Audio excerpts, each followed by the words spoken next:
এইমাত্র প্রজ্ঞাপন জারি, সর্বনিম্ন বেসিক ১৬,৯০০ টাকায় বৃদ্ধি, বাজেট নিয়ে তারেকের নির্দেশে ১০০% পেনশন সুবিধা। অর্থমন্ত্রী আমির খসরু এ বিষয়ে যা বললেন, তো বন্ধুরা এই বিষয়টি নিয়ে আজকের এই ভিডিওটিতে বিস্তারিতভাবে আলোচনা করতেছি। তাই ভিডিওটি সম্পূর্ণ মনোযোগ সহকারে দেখার জন্য অনুরোধ রইল। সর্বনিম্ন বেসিক ১৬,৯০০ টাকা বৃদ্ধির লক্ষ্যে তারেক রহমান নতুন সুখবর দিলেন। শেষ পর্যন্ত তারেক রহমান সরকারি চাকরিজীবীদের বেতন প্রদানের জন্য নতুন অর্থ বছরে ১,৬০,০০০ কোটি টাকা বাজেট সংশোধন করলেন। এই বাজেট সংশোধন করার মাধ্যমে দীর্ঘ প্রত্যাশিত নবম জাতীয় পে স্কেল বাংলাদেশের অর্থনৈতিক উন্নয়নে নতুন সিদ্ধান্ত হয়ে দাঁড়িয়েছিল। শুধুমাত্র বেতন বৃদ্ধি না করে বিভিন্ন ভাতা সংযোজনের জন্য আজ বৈঠকে আলোচনা করেন তারেক রহমান। তিনি বলেন, আমরা ইতিমধ্যেই জোরালো পদক্ষেপ নিয়েছি। আমাদের পদক্ষেপগুলো অত্যন্ত ইতিবাচক থাকায় সরকারি চাকরিজীবীদের ভাগ্য পরিবর্তন করতে সক্ষম।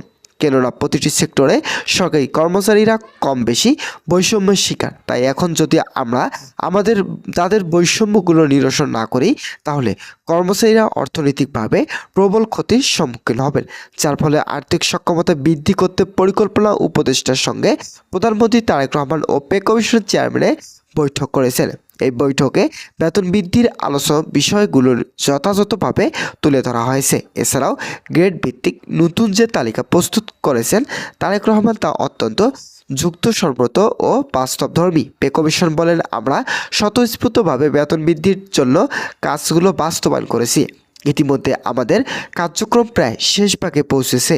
এখন শুধুমাত্র গ্যাজেট কবে প্রকাশ হবে হলে সরকারি চাকরিজীবীরা তাদের প্রাপ্য সুযোগ সুবিধা ভোগ করবেন।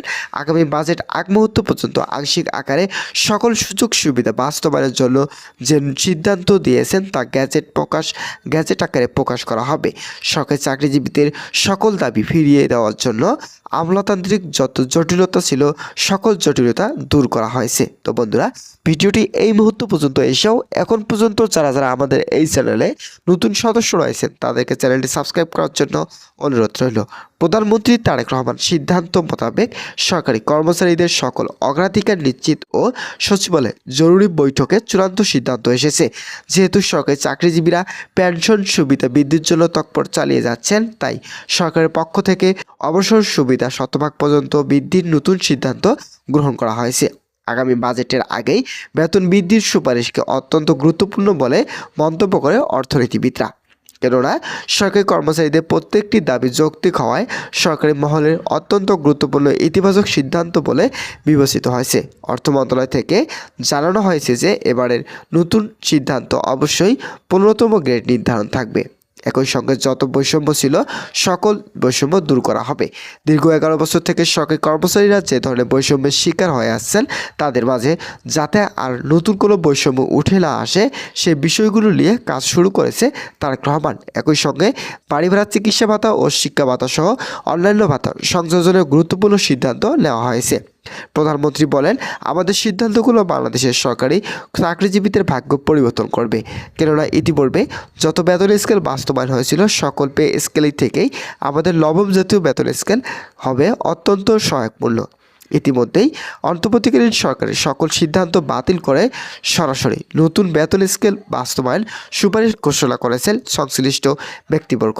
বন্ধুরা, প্রধানমন্ত্রী তারেক রহমান সর্বনিম্ন বেসিক ১৬,৯০০ টাকা নির্ধারণ করার কোনোভাবেই এই নেতিবাচক পদক্ষেপ বয়ে আনবে না। আমরা অবশ্যই সকল কার্যক্রম পর্যালোচনা কমিটির সঙ্গে বৈঠক করার মাধ্যমে ইতিবাচক সিদ্ধান্তে পৌঁছাতে সক্ষম হয়েছি। আমাদের সিদ্ধান্তগুলো এমনভাবে নেওয়া হয়েছে যা একটি পরিবারের ৬ সদস্যদের আর্থিক সক্ষমতা বৃদ্ধি করতে সক্ষম। কেননা কর্মচারীরা অত্যন্ত বৈষম্যের শিকার থাকায় তাদের মাঝে তৈরি হয়েছে ব্যাপক উত্তেজনা পরিস্থিতি, যার ফলে সকল ধরনের সমস্যা দূরীকরণের মাধ্যমে নবম জাতীয় বেতন স্কেল বাস্তবায়নে নতুন সুপারিশ করেছে সংশ্লিষ্ট ব্যক্তিবর্গ। তো বন্ধুরা, পে কমিশন বলেন, বাংলাদেশের সরকারি কর্মচারীরা তাদের দাবিগুলোকে যথাযথভাবে উপস্থাপন করেছেন। আশা করা যাচ্ছে সকল কিছু ধারাবাহিকভাবে যৌক্তিক আকারে বাস্তবায়ন করা হবে। নাম অপ্রকাশিত রাখা সত্ত্বে একজন ঊর্ধ্বতন কর্মকর্তা বলেন, বেতন বৃদ্ধি করতে হলে যে ধরনের পদক্ষেপগুলো নেওয়া প্রয়োজন। ইতিমধ্যে সকল পদক্ষেপ প্রায় শেষ ভাগে পৌঁছেছে।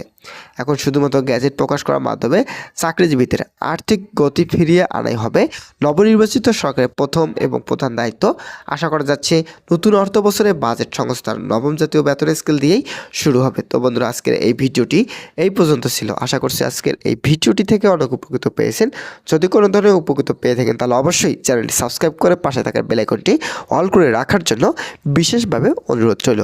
ধন্যবাদ সকলকে।